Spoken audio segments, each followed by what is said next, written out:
I am Beth Shapiro, and I am the Chief Science Officer at Colossal Biosciences. When we talk about de-extinction, we're focused on ecosystem function. We want to bring back species that are capable of restoring interactions within ecosystems that have been lost since the original went extinct.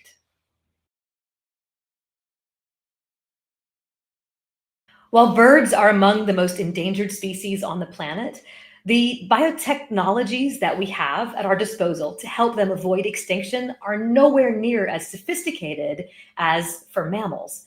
This is because for mammals, after we edit cells, we can clone those cells, like we famously cloned Dolly the sheep to make an animal out of that edited cell. We can't do that for birds because we don't have access to the egg cells at the right stage during development. So we need an entirely new approach. To pass DNA edits on between bird generations, we have to edit the cells that will eventually become either sperm or eggs, depending on if they're male or female.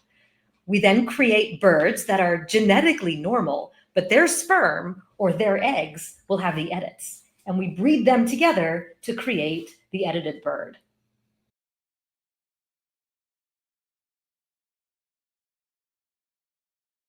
In order to clone a bird, the first step is to grow the primordial germ cells, the cells that will eventually be either sperm or eggs, in a dish in a lab. We can then edit those cells and inject them into an early stage developing embryo.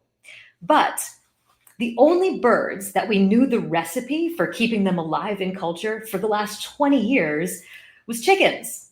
And recently, our team at Colossal was able to make a major breakthrough and learn the recipe for keeping pigeon primordial germ cells alive in a dish.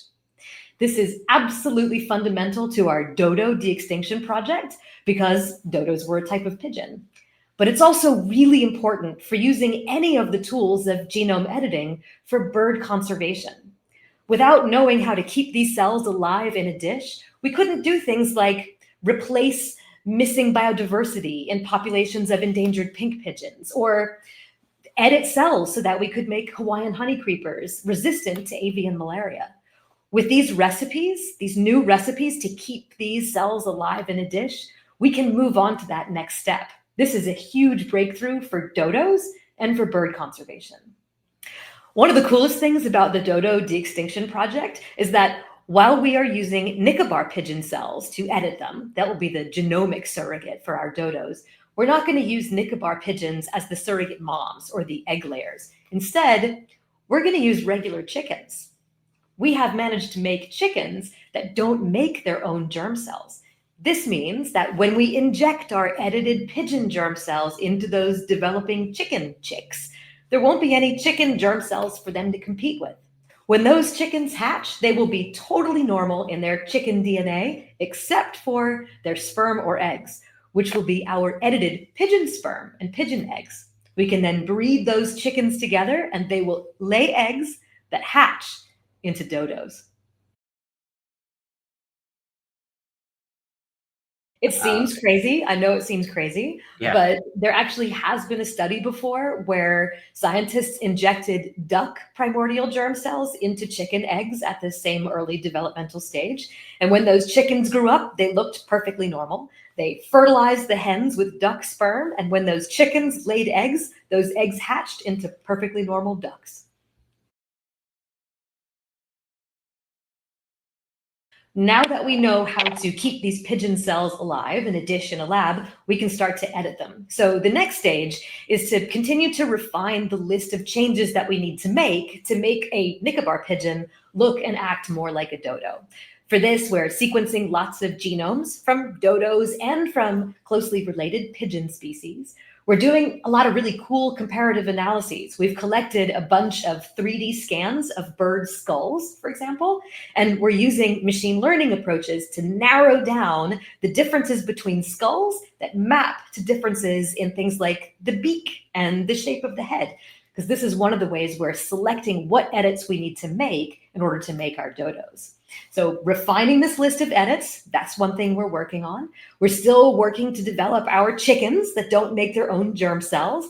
We have the first generations of them now, but we need to grow them up into a flock.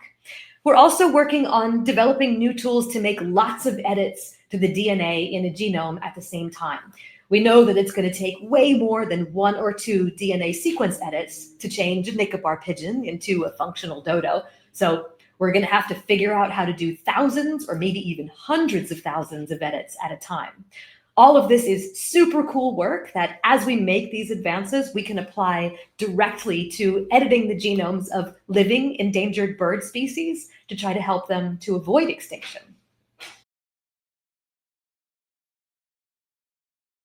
I think something that's really cool about conservation right now is how quickly it's changing, how quickly we're adopting all sorts of different technologies that maybe 10 years ago we would have thought, oh, that doesn't have a place in conservation. And now we're using things like conservation chemistry and conservation physics. It's not just about biology. It's not just about understanding cultures and communicating with people. It's really reaching deep into the scientific toolbox and using everything at our disposal.